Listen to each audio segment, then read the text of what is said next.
All right, so just a small recap from our last class where we left off. We started from in the second chapter, it's called Contents of the Gita Summarized. And we're in the second subsection. The first section was Arjun's further doubts in accepting Lord Krishna as his guru, which we finished in our last class. And then today we will start the section 2, which is Jnana Yoga or Sankhya Yoga, analysis of the body and soul. And then we also have further in this chapter Karma Kand or Sakam Karma. Then there is Buddhi Yoga, Nishkam Karma Yoga. And then in the end, Arjun has a question about Sthita Pragna Purush, which Krishna will answer. I can find no means to drive away the grief which is drying up my senses. I will not be able to dispel it, even if I win a prosperous, unrivaled kingdom on earth with sovereignty like the demigods in heaven. So Arjun is still depressed, he's lamenting, and he's saying he's not able to fight. The 6th verse is where he mentioned that he's confused. He cannot decide whether to get conquered by them or conquer them. The 9th verse here, Sanjay speaks. Having spoken thus, Arjun, chastiser of the enemies, told Krishna, Govinda, I shall not fight, and fell silent. And this was also one of the questions in the homework. Who can tell us what is the meaning of Rishikesha? You can just unmute and speak. Senses, control of senses. Controller of senses. Yes, perfect. Master of senses, Govinda. Govinda is the enjoyer, pleasure-giving potency of cows and senses also. So one who gives happiness or pleasure to 1,000 senses. Gudakesha. Gudakesha is the who has conquered sleep. Conquered sleep and ignorance. Ignorance or laziness. Parantapa. Who subdues his enemy. Scorcher or scorcher of enemies. Okay. Here we saw how ignorance of this stuff leads to Kripaya Vishtam. What is Kripaya Vishtam?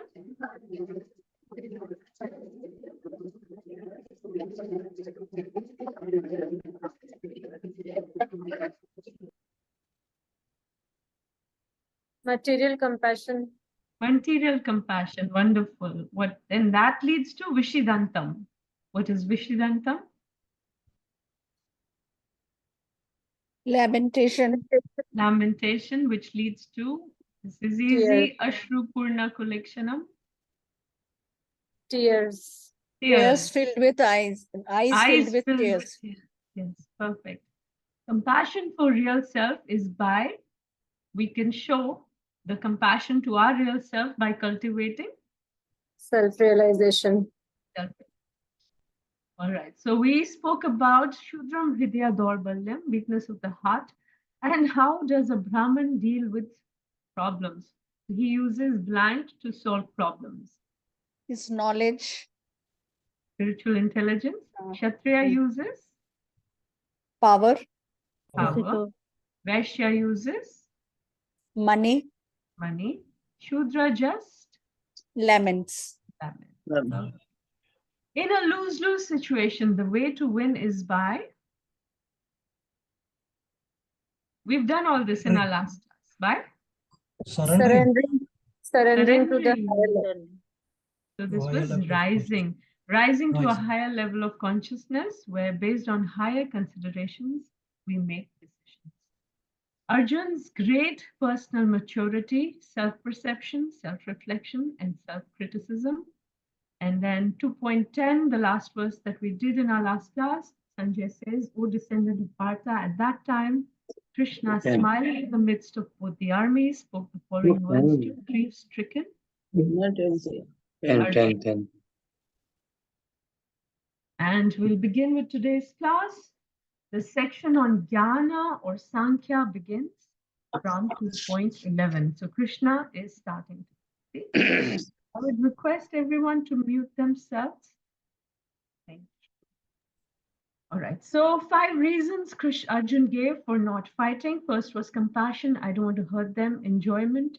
How will I enjoy the kingdom without my family and friends? Sin. I don't want to go to hell. Society will become degraded when all men are killed. And the 5th reason that came in 2 point. You can unmute and tell us 2 point. Confusing. 2 point, whether to conquer or get conquered. Yeah, 2 point. Okay, you muted yourself. Which verse in the 2nd chapter where Arjun expresses his confusion? 2.6. 2.6, perfect. Okay, so first reason Arjun has given is compassion. I don't want to hurt them, which Krishna starts to answer in this section from 11 all the way to 30th verse. And he will talk about how you cannot kill the soul. The spirit soul is eternal. So I don't want to hurt them. Krishna says you cannot hurt them because nobody can kill the soul. So let's start with this section.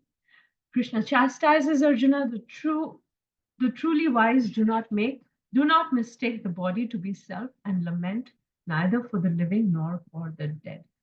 2.11, we'll recite the verse. Shri Bhagavan Uvacha Ashochan Anvashochastvam Prajnavadam Bhashase Gatasun Agatasuncha Nanu Shochanti Pandita. Have somebody read the translation? The Supreme Personality said that while speaking learned words, you are mourning for what is not worthy of grief. Those who are wise lament neither for living nor for the dead. Thank you. Thank you. So, Ashochan Anvashochastvam, not what is not worthy of lamenting, that's Ashochan. Anvasochastvam, you are lamenting for those who are not worthy of being lamented for. Prajnavadam Bhashase, while speaking learned words, Gatasun Agatasum Sha, for the living or not for the sin. So this is Gatasun Agatasum Sha. We'll talk about that, we'll come to that. But this means that for the living or for the dead, Nanu Shochanti Pandita, those who are learned, Pandita, they do not lament. Who do they not lament for? Neither for the living nor for the dead. Ashochan Anvashochastvam Prajnavadam Bhashase. You're speaking learned words, but your emotions, which is shown by his lamentation, are showing that you are uneducated. So on one side, you're speaking such learned words, but your emotions show us that you're not at all learned. So why does his emotion show he's not learned? Because for the living or for the dead, that person who's learned, he does not lament. And you're lamenting over here. That means you're not learned, although you're speaking such words. So a guru is heavy now. Krishna has been accepted by Arjuna as guru. Now he's playing the part of a guru, and guru means heavy. He has to identify the faults. He chastises and then he rectifies. For a guru, for us, because we're not as fortunate as Arjuna, Krishna was his guru over there personally, literally. But for us, Krishna comes in the form of a Mahanta Guru. Chaitya Guru is Krishna himself within our hearts. But when he takes a form outside of us, he's called Mahanta Guru. So as Mahanta Guru, which some of us are initiated, for us, Krishna is in the form of that Guru, personally, in the form of Mahanta Guru. So that Guru, his duty is to identify faults in us, chastise us, and then rectify us by how? By giving us Krishna Katha. So that is a Guru's, those are the principles by which a Guru follows these 3. So just like a potter, When a potter is making these beautiful shaped pots out of clay or mud, there are so many big pebbles and stones, and he takes away all of those. And it is really painful for the clay, if you think about it, to be shaped and molded in that way. So if you take a disciple to be that clay, the potter is the guru. He is shaping and molding and making a beautiful purified uh, personality out of that clay. Same thing for a blacksmith. He burns that element or iron that he's working on. He burns it in fire, and then he, with force, he applies such force that molds whatever shape if he wants to give to that iron. He gives that. But before that, there's so much pain that iron is going through. So iron is other disciples, and guru is the blacksmith. And then same thing with the goldsmith. He also uses a lot of heat to mold and purify the element, this gold. And that's how it becomes so shiny and purified. Prabhupada says, the body is born and is destined to be vanquished today or tomorrow. Therefore, the body is not as important as the soul. One who knows this is actually learned, and for him there is no cause for lamentation, regardless of the condition of the material body. So whether the material body is perishing, it's glowing, it's effulgent, or it's getting old, he doesn't care, because a learned person knows that the soul is the real thing. The soul is eternal. This body is going to perish anyway. So Ashochan, which is not worthy of lamentation. What is not worthy of lamentation? Agata or gata. So agata means that which is not past, which hasn't gone away. That means which is still living. And asun is life. So that life which has not passed away, which is agata asun. So which is still living. Or gata asun.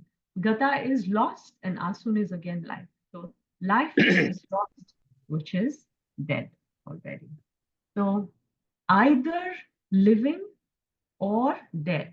The person who is Pandita, he doesn't do what? Ashochan. He does not lament.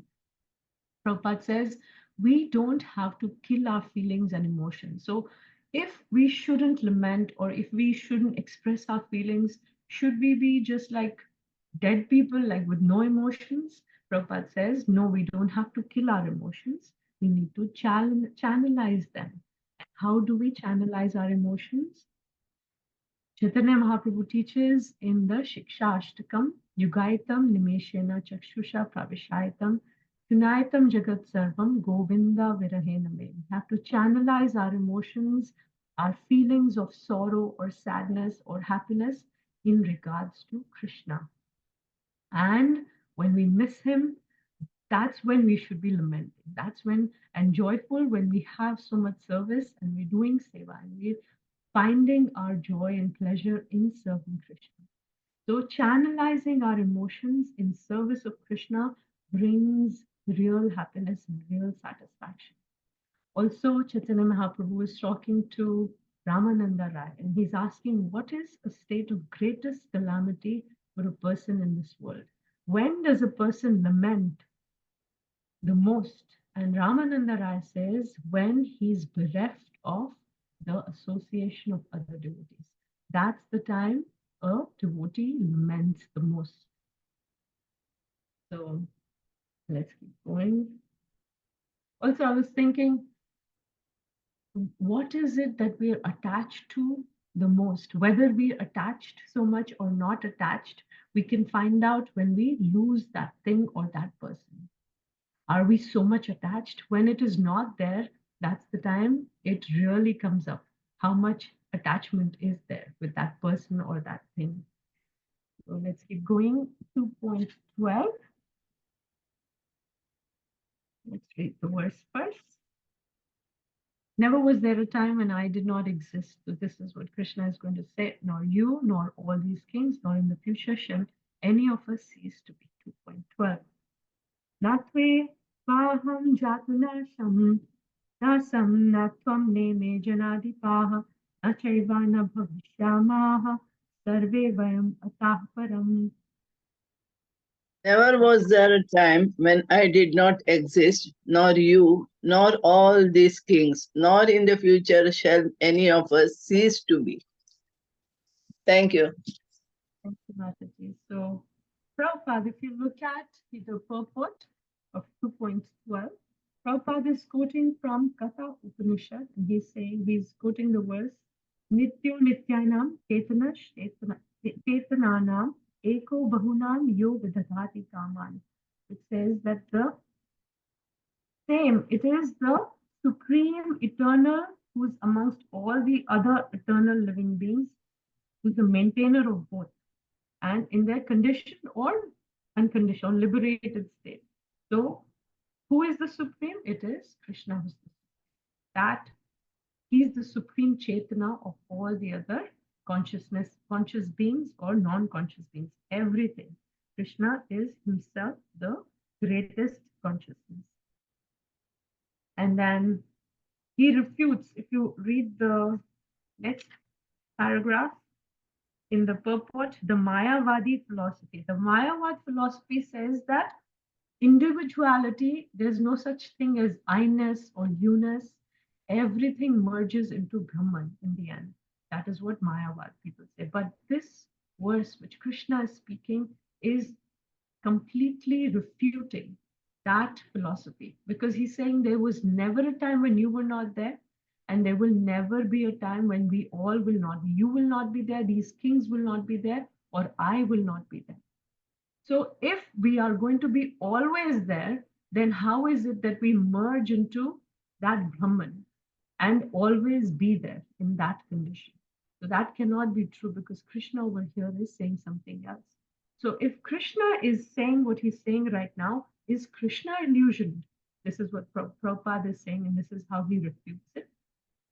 Is Krishna illusioned because he's speaking such words? But if Krishna is illusioned, then by reading or understanding Bhagavad Gita, how can he take us out of illusion? He took Arjuna out of illusion for sure, because in the end he did say that he's ready to fight and all his illusion is gone away, and he's ready to do Krishna's will.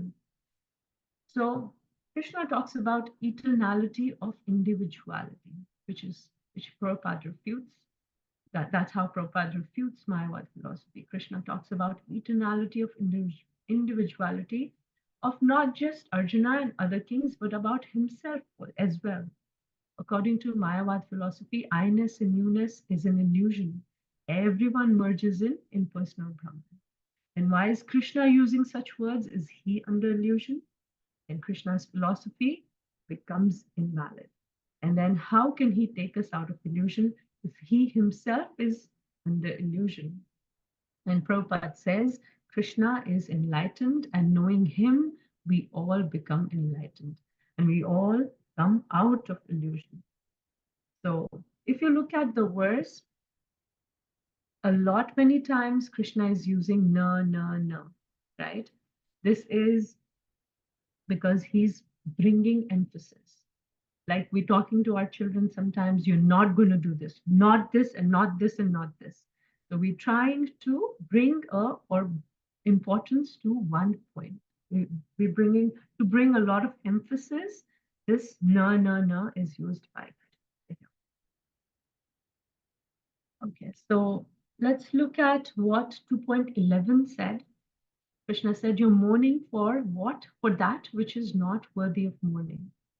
And 2.13 is going to come where very famous verse, and we're going to learn to memorize that verse. So we are going to memorize that verse. A sober person will not mourn. So this verse, 2.12, gives that knowledge, that which Krishna is giving right now, that will make you sober. And what is that knowledge? That the soul is eternal, that we all continue to exist. There will never be a time when someone of us will be dying or dead. The soul will eternally exist. So specifically, what is it that continues to exist? Krishna tells in the next verse. So he's talking about soul, we all know, but it's interesting, he hasn't used the word Atma any time till now. He's using the word that which is within, that which is eternal. Soul may be eternal, but due to its connection with the body, there's attachment with one's own body and those related to the body. Arjun might say, you're saying, okay, the soul always lives and the body perishes, and we should be pandita, we should be learned, we shouldn't lament for those who are living or for the dead. But because I am in this body, I am attached to my body. And whoever this body is attached to, is related to, I'm attached to all of them. And how can I, when they die, there'll be certainly lamentation. And then Krishna says this beautiful verse, which is what we're going to recite, all of us. So maybe one line at a time. You can repeat after me. You don't have to unmute, but just repeat after me. Dehinosmin yatha dehe kaumaram yauvanam jara Tata deha sarva. तथा देहांतरा प्राप्तेर धीरस्तत्रा न मुह्यति. Let's all recite it together. Dehinosmin yatha dehe kaumaram yauvanam jara तथा देहांतरा प्राप्तेर धीरस्तत्रा न मुह्यति. Somebody who hasn't recited before, can you please read the translation? As the embodied soul continuously passes in this body from boyhood to youth to old age, the soul similarly passes into another body at death. A sober person is not bewildered by such a change. So Dehi nosmin yatha dehe. So this Dehi, who's Dehi? Dehi is the owner of the body. Dehe is the body. So the body in which the soul is residing is called Dehi. So Dehi and Dehe, we have to understand it, right? Sanskrit, sometimes it's a little bit confusing, and most of us haven't read Sanskrit before, some of us have. So again, Dehi is the owner and who's the soul, and Dehe is the body. So Dehi no asmin yatha Dehe. Just as inside the body, this owner is residing, Kaumaram Yauvanam Jaran. He goes through this childhood, then youth, Yauvan, and then Jara, old age. Tatha, similarly, Dehantara Praptir. Deha Antar. So Deha again is this soul who's transmigrating to another body. So in between, right, that movement of the soul to another body, when he gets the other body, is also like going through the changes of childhood, youth, old age, then death comes, then he gets another body. So that it is a similar change. Dhiras tatra namuyati, a wise person, again he says, a wise person who's dhira, he does not muyati, he does not get bewildered.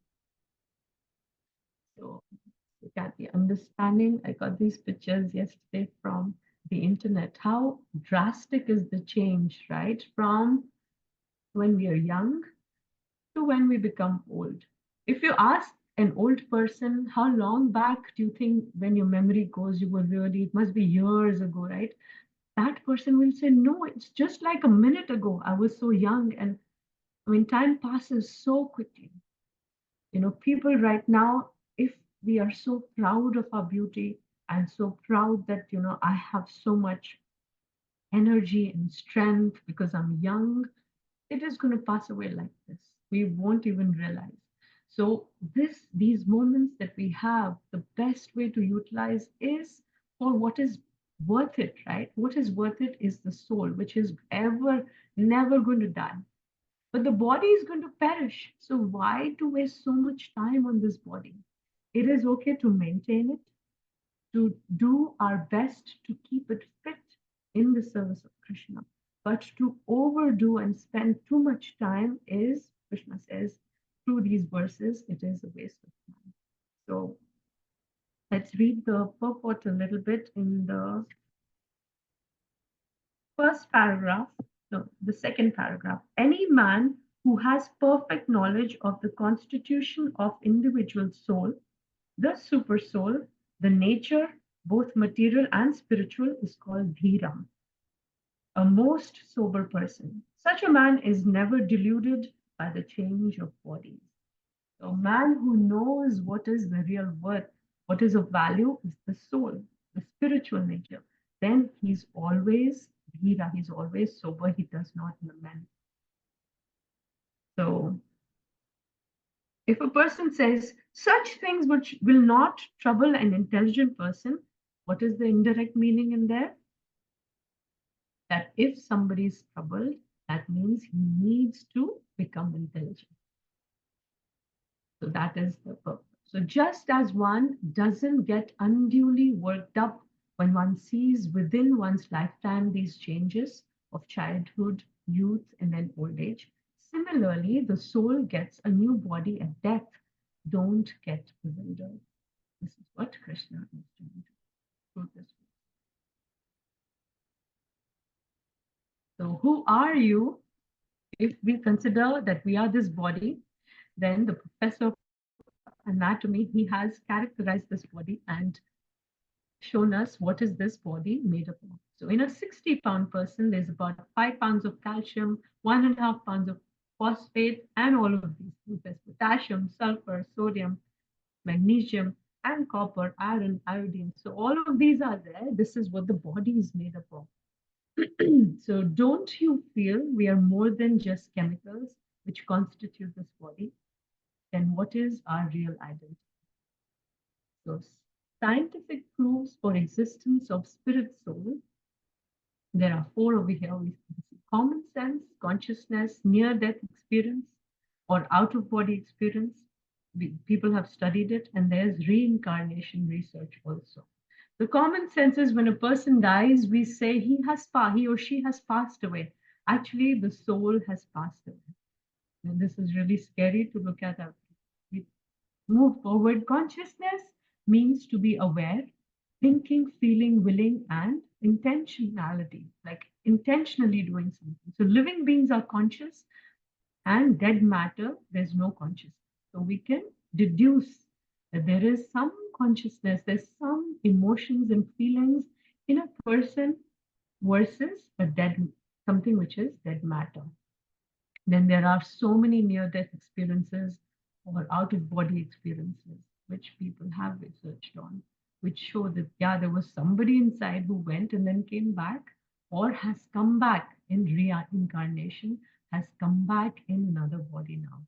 This is Ian Stevenson, who's a professor of psychiatry, University of Virginia, has extensively investigated over 3,000 cases of spontaneous reincarnation memories. So people who can remember their past lives, even when they're small children, they speak in languages which they've never heard. They might, in their lifetime now, as child, they have never heard before, but they speak in that language. I just saw a video yesterday where this little girl was speaking in I think it was Bihar or somewhere in India. Nobody speaks English. And when she's about 2.5, she's speaking in American accent, English in American accent. And I saw the video. It's really, really, I mean, super, super astonishing. So people have phobias because in their past life, somebody might have died by somebody shooting them. So blood might, scare them, or even the sight of a pistol or rifle will scare them. So these are phobias which people carry in their consciousness from past lives.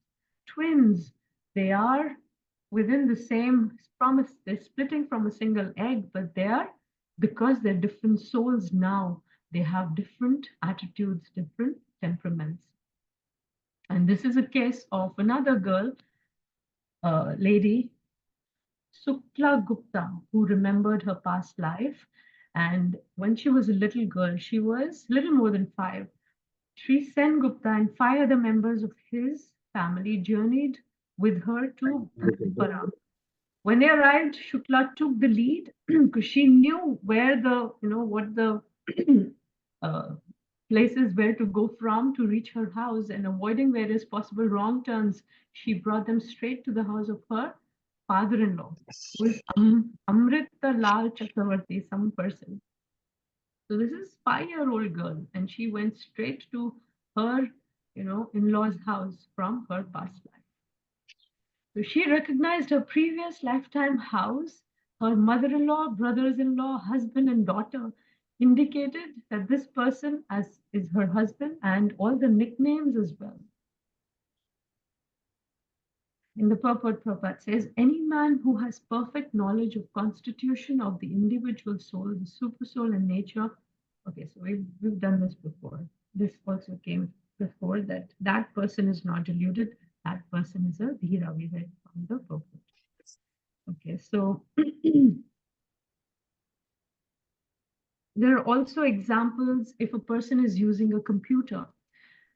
While using the computer, they maybe the mouse is not working, so they change the mouse, or something went wrong with the keypad, so they change it, or the whole computer is changed, but all the software inside remains the same, right? Or a person driving a car, he himself inside is the same person, but might change the various things in the car, which are maybe a tire or 2 tires or engine, something is not working and he changes the engine. So all these things are changed, but the person inside who's driving remains the same. So let's keep going. There's a link. Arjun might still say that I'm attached to their current bodies, and my senses and mind are burning just thinking of separation from them. So you giving me all this information about the soul, but I'm still attached to the person. And Krishna speaks another beautiful verse. He says, let's read from book 14th verse. Matra sparshastu konteya shitoshna sadaha agama payan nitya santitikshasva bharata. Read who hasn't read before.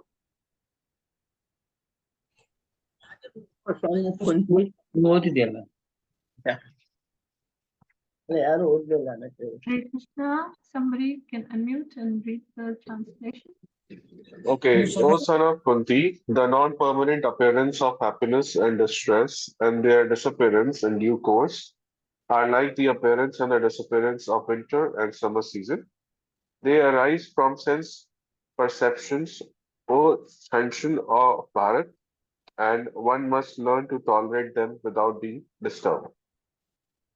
Sign of Bharata. So Matra Sparshas to Konteya, O son of Kunti. Konteya is Arjuna, son of Kunti. Matra Sparshas.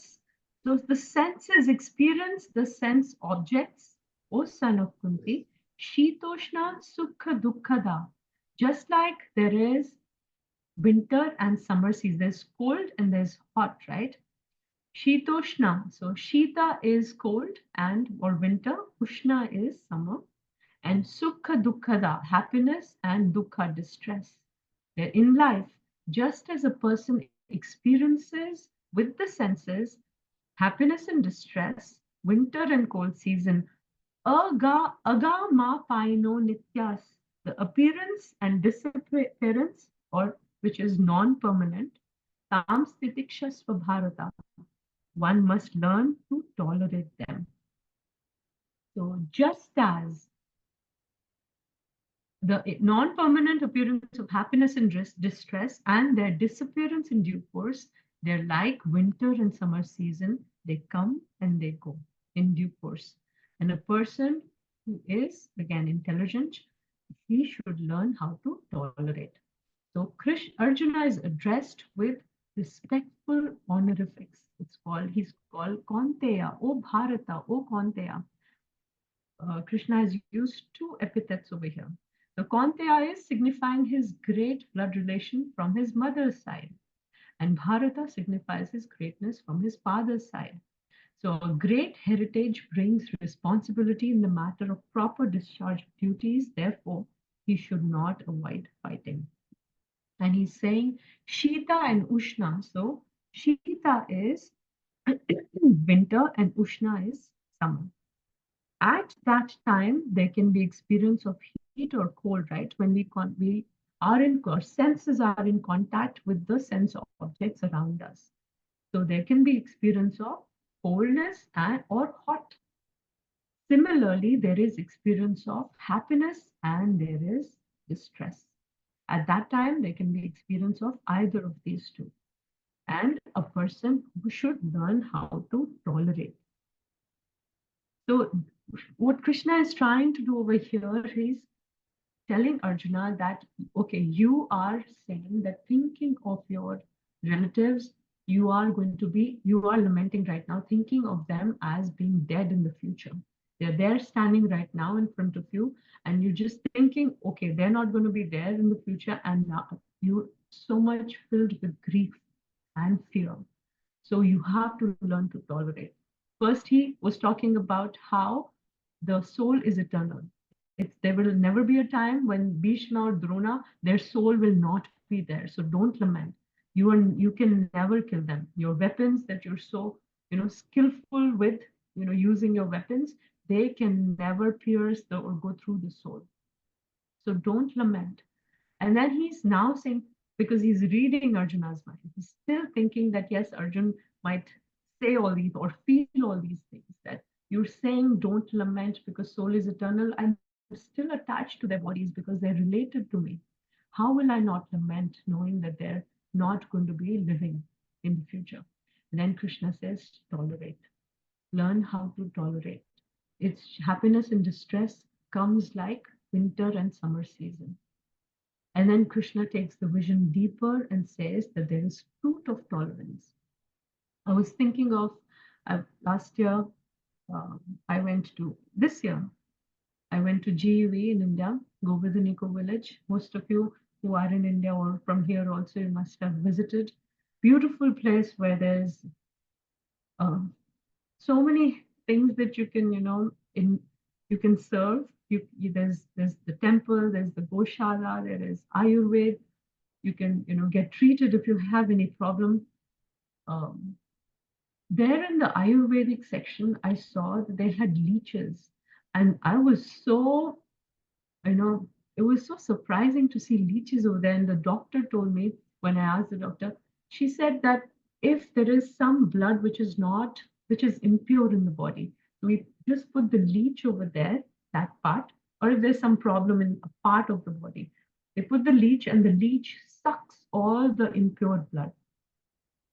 And there is pain. So I said, isn't it so painful for the patient? She said, yes, there is pain. And she said, but the person has to tolerate. So tolerate for a higher cause, right? Tolerate, because if you let the leech suck all that impure blood, the leech will let go, right? If you try to, pull the leech away, it's not, the hold is so strong that your skin can rip apart. It is not going to leave the skin. Till, there are tubules within the body of the leech. Till those tubules are filled with blood, it does not let go.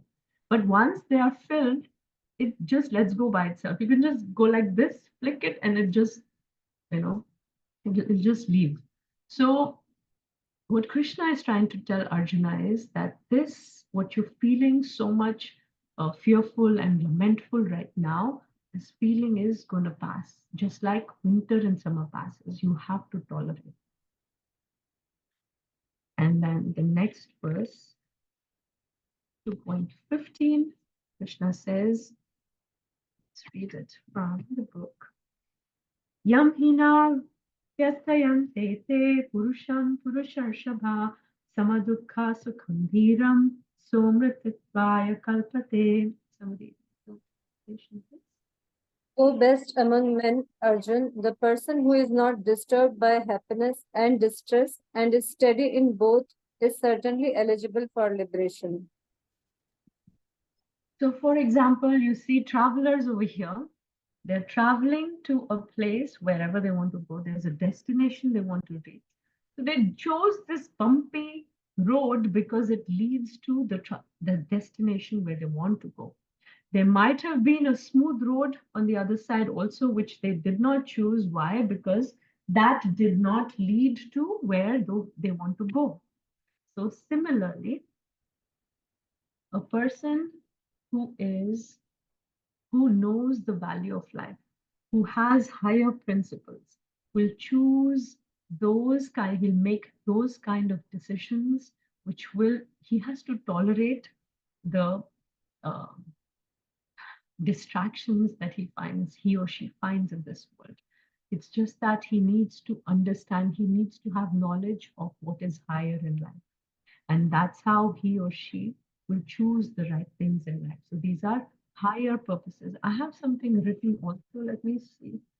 I need to fix this.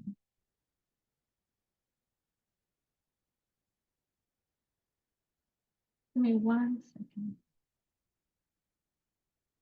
Nothing here. And over here also. So let's read this. Even if the journey is uncomfortable, the traveler chooses the path that will lead to his destination. Similarly, a devotee chooses the right path based on higher principles. Krishna calls Arjuna Purusharshaba. Purusharshaba means best among men. So as son of king of Devatas. Who's king of Devatas? Whose son he is? That's Indra, right? So as son of Indra, who is the king of all the Devatas, you are best among men. You have prowess, you have the courage, you have the might. Also, one who is best among men is the one who's tolerant. You have put your Gandiva aside, right? You're showing by putting the Gandiva aside that you're not the best amongst men. If you are, he's calling him Purusharshaba, you are the best, then you shouldn't have kept your Gandiva aside. Just pick it up and fight. So one may look strong, beautiful, best among others, right? There are so many, all these, what do you call them? These talent shows and these beauty pageants where the best among all others are given awards. So one may be best in looks or in strength or in any other talent. So that's external. But internally, how does he or she respond when there is happiness and distress, when there is fame or infamy, when there is victory or defeat, etc.? Does he remain equipoised? When there are distractions, is he tolerant? If yes, then that person is best among men. So, sama dukkha sukham dhiram somritvaya kalpate. One who's equal in happiness and distress and is patient is certainly eligible for liberation, is what Krishna says. So these distractions will be there, these enormous, that's what I don't know if that is what you call them, these will be there, where we are, if we don't have the higher principles in life, we are enamored by them and we make decisions which we might later regret. But understanding and knowing what is higher, what is it that I want to live by, the higher principles, then we can make the right choice. So what is that, this eternity or liberation? Krishna is saying Amrit, uses the word Amrit or liberation. Person is one person who's tolerant and is not bewildered in these dualities. He's the one who's qualified to get this Amritatvaya Kalpate, this liberation. So where is it situated? Krishna speaks about the vision of the seers of the truth in the 16th verse. Let's read the verse.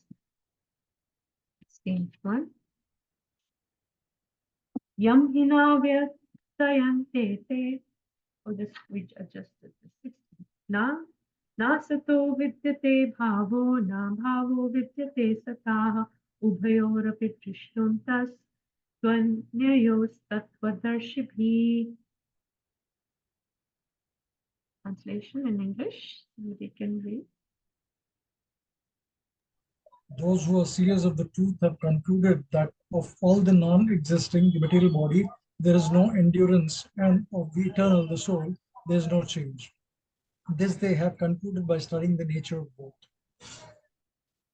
It's a beautiful verse where Krishna is changing the words a little bit and using them in the second line. If you see, na sato vidyate bhavo, na bhavo vidyate satam.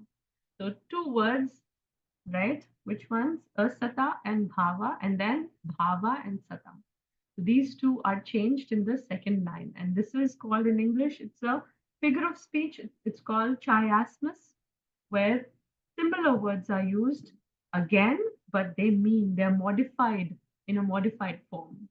So nasato vidyate bhavo, of the non-existence. Nasato is something which is non-existent. Vidyate bhavo, there is no endurance, meaning it doesn't stay constant. Na bhavo vidyate sata, of the eternal or of the sat, there is no change. What basically Krishna is saying, of the body, there is no endurance. The body changes all the time, but the soul never changes. There is always endurance, the eternal soul. So by studying the nature of ubhayor api drishtontas, by drishti is by seeing or understanding. Who tattvadarshibhi, the people who are knowers of the truth, they have deduced this, they have concluded this by studying the nature of both. What both things? The body and the soul. So these seers of the truth have studied the nature of body and soul, and they've come with this conclusion that of the body there is no endurance, it's always changing, and of the soul there is no change, it's always the same, it is eternal. So there is asat, that which is changing. Arjuna's bodily conception and his bodily relationship with his friends and relatives, he knows, even if he knows that it's changing, he still is so attached. And if he keeps that attachment all the time, then that will deprive him of eternal results. Then wherever the consciousness is focusing on, for the most part, that's where you're spending your energy and time. So if Arjun is still in the bodily conception all the time, which is asat, which is that which is changing all the time, if your consciousness is so much engrossed in the bodily conception, then you lose the chance as a human, you will lose the chance uh, to study the nature of the spiritual aspect and understand what is the right thing for me to do spiritually, to do devotional service, basically. That's where Krishna will lead to later, but slowly he's taking Arjuna there and all of us there. That understand you're not the body or the soul. And if you pay so much attention to your body, then you lose all that time that you spend in your bodily conception, on your body and your relationship with others, then you will be depriving yourself of the eternal results that this human body can give you. And Sat is that which is unchanging, Arjuna's identity as a soul and his relationship with Krishna, talked about later, that gives eternal results. For example, a person is driving a car, and where should he focus? On the road, right? That's where his focus should be. But if the scenery is so beautiful, there's lakes and beautiful mountains, and he or she keeps looking here and there might be an accident. Or even if there's not an accident, there might be a delay in wherever he wants to go. There'll be a delay because he's enamored by all the surroundings, by the temporary. So the focus, Krishna is bringing the focus, Arjun's focus on that which is real, on that which is eternal, which is the soul. And he's doing that to all of us also. Prabhupada says there is no endurance of the changing body. Endurance meaning that it keeps changing, it doesn't stay constant, it doesn't stay eternal. So changing, it's always changing. That body is changing every moment by actions and reactions of the different cells, is admitted by modern medical science, and thus growth and old age are taking place in the body. But the spirit soul exists permanently, remaining the same despite all changes of the body and mind. That is the difference between matter and spirit. By nature, the body is ever changing and the soul is eternal. Next verse. that which pervades the entire body, you should know to be indestructible. No one is able to destroy that perishable, imperishable. 2.17, read it, cite it. Avinashi tu tad vidhi yena sarvamidam tatam vinasham avyayasya yasya na kashit kartum arhati. Here read the translation. Know that which pervades the entire body is indestructible. No one is able to destroy the imperishable soul. So, Avinashi tu tad vidhi, that soul, again he's haven't said Atma ever till now. So Avinashi, that which cannot be destructed, or that cannot be destroyed. Tu tad vidhi, that soul which can never be destroyed. Yena sarvam idam tatam, by which everything is pervaded, that which pervades everything. Vinasham avyaya yasya, that which is the destruction of this which is imperishable. Na kashit kartum arhati, no one is able to destroy it. So know that this soul within you is indestructible and it's imperishable. The house may get burnt down, but the people inside can be saved. Prabhupada has given this example in one of his classes. So the difference between the body and the soul is, again, Krishna is emphasizing on that. When a person dies, people don't say that the person, that jiva has left, right? That's what this person has left his body. They don't say the whole sentence. He's left. So who has left? It is the soul that has left. Although you see the body right there, right? A small child who doesn't know the meaning of soul and body, if a small size baby child sees a dead body, and we say to the child that that person has left, the child will say, where has the person, he's laying right here. He's not left, he's here. But we know that there's somebody who has left, and that is the soul. The influence of the atomic soul can be spread all over a particular body. According to the Mundaka Upanishad, this atomic soul is situated in the heart of every living entity. So where the soul is situated, it is specified in Mundaka Upanishad. This is situated in the heart of every living entity, and because the measurement of the atomic soul is beyond the power of appreciation of material scientists, some of them assert foolishly that there is no soul. So the size of the soul is mentioned as, if you read the purport, you can read it later. It is mentioned that it is 1/10,000th part of the tip of the hair. That is the size of the soul. So is it literal? Let's watch this video first. It's a beautiful video about the amazing soul.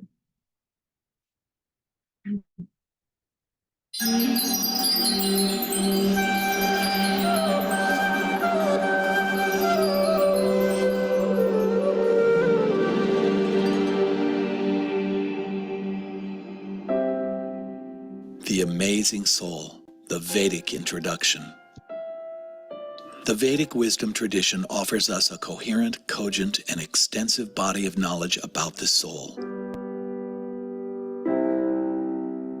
One of the defining characteristics of the Vedic wisdom tradition in general, and the Bhagavad Gita in particular, is its clear and analytical treatment of the subject of the soul. It does not treat the soul vaguely as a metaphorical reference to our intangible essence. Rather, it presents the soul concretely as a very real spiritual entity with its own distinctive characteristics. We sometimes say in the West, I have a soul.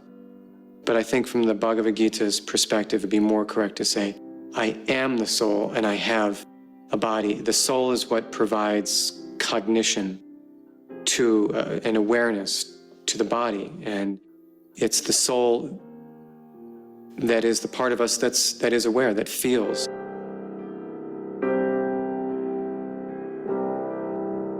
The Amazing Soul, consciousness personified. Consciousness does not originate in the brain. Then where does it originate?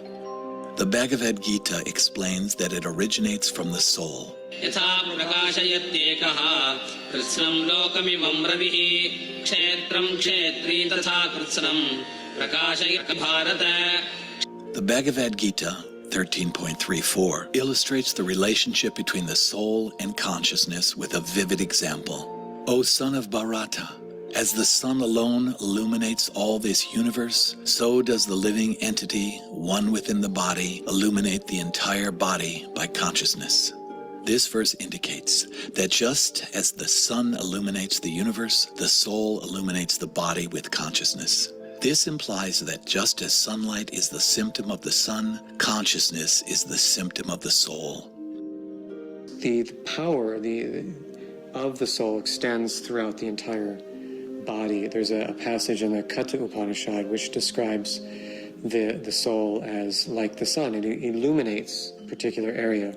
Sometimes it's described like a lamp or a candle. It provides, the light of a candle will fill up a room in the same way that the illumination of the soul will fill up the body. If we are inside a room and can't see the sun in the sky outside, we can still infer its presence by observing its symptom, sunlight. Similarly, even though we are not able to see the soul inside the body, we can still infer its presence by observing its symptom, consciousness.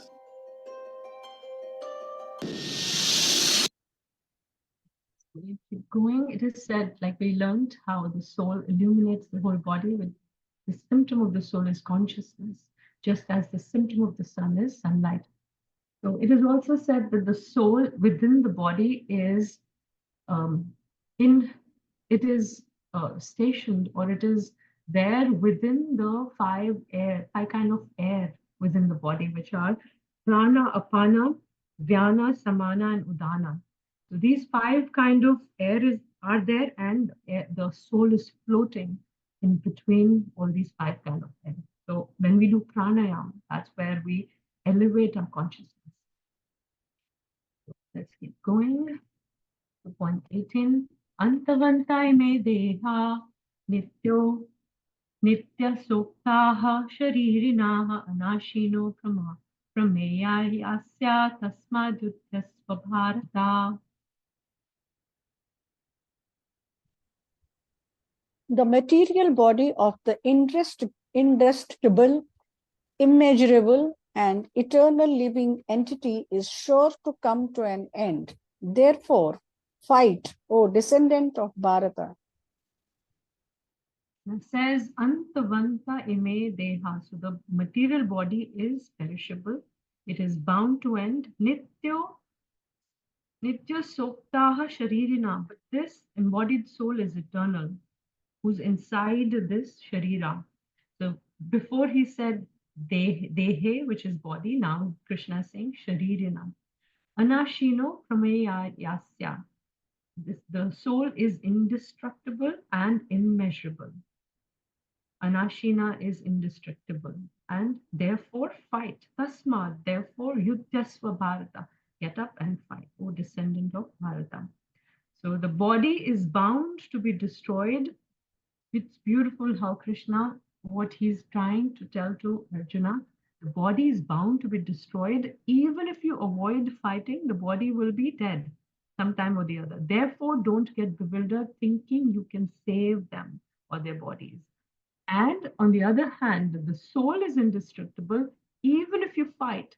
Therefore, don't get bewildered thinking you can kill them. That's really interesting. You can make a note of this, or you can take down the notes later when you see the recording. This is what Krishna is implying. So, aprameyasya, immeasurable due to its smallness, due to its spiritual nature. So two things can be there, because the size of the soul is said to be 1/10,000th part of the tip of the hair. It is that small. Even if somebody says, okay, I have a microscope which has that much resolution, can I then see the soul under the microscope? No, because it has spiritual nature. So with these gross eyes, we cannot see, with these materialized, we cannot see the soul because it is spiritual. Because it's not material, hence not materially measurable, but it has spiritual dimensions. Krishna, who is Sachidananda, his form, it is said in the spiritual world in Golok Vrindavan, he has a particular height. Radharani also has a particular height. So spiritually, there can be dimensions. But materially, that spirit cannot be measured. Point 19, this is the last verse for today that we'll do, and then get into a very interesting activity.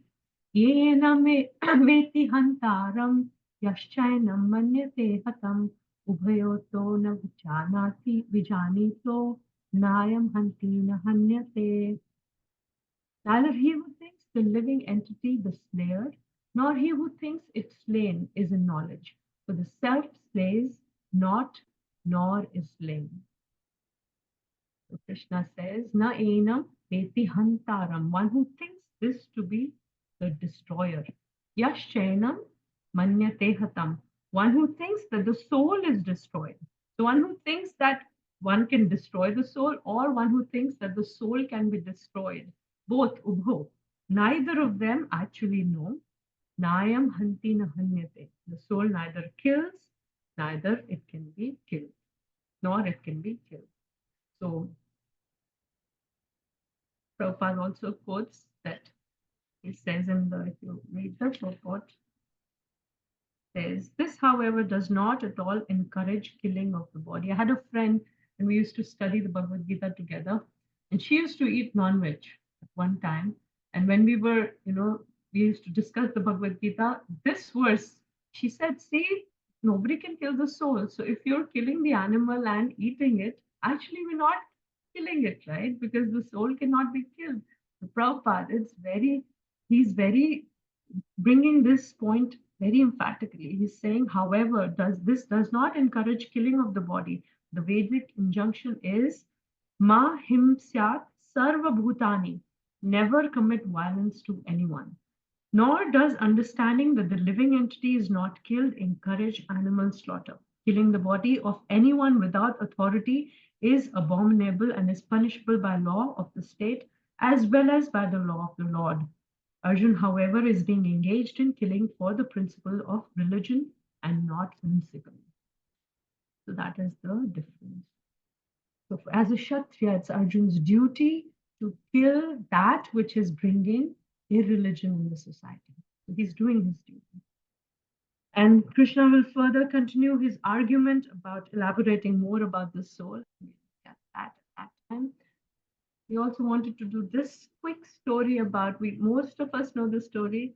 It's about this king who lived in Bharat Varsham, or Ilavata Varsham. That's what it was called at that time. And he renounced his kingdom and went and lived in the forest. He gave up all of that to focus his energy on his spiritual life. And that's where he meditated and worshipped the Lord with full focus. This little ashram called Pulaha Ashram, that's where he built his beautiful small cottage where he used to live. And one time, there were so many beautiful animals around, but one time he saw this deer who was jumping across this little lake because a hunter was following the deer.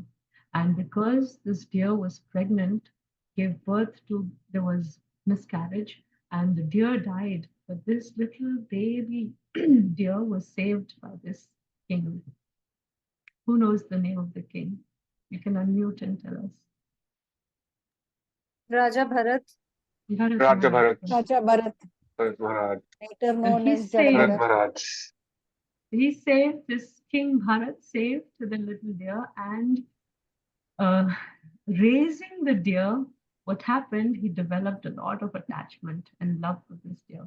So even when he was doing his, meditation or fire sacrifice or his worship, all the time in his mind, he was thinking about the deer, that whether the deer has eaten or not, whether the deer has gone into the jungle too far, whether it'll be able to find its way back or not. So all the time, because of attachment, his consciousness was, the focus was lost from Krishna to this deer.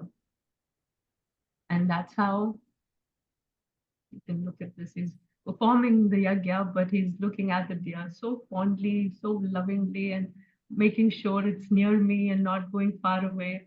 And there's stuff for the deer to eat. So one time the deer went too far in the jungle, the forest, and never came back. So Bharat Maharaj was so tormented by separation that he left his body thinking of the deer. So thinking of the deer, that's why the next body that he got was of the deer.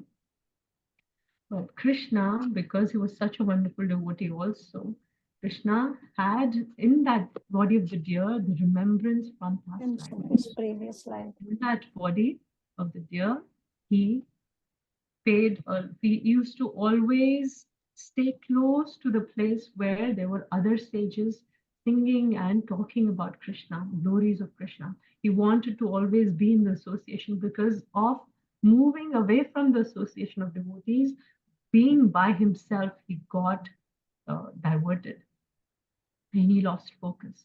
So now in the body of the deer, he was not too attracted to all the grass, and he used to, whatever dry grass the deer used to find, to just eat that, but be close to the devotees and hear about Krishna all the time.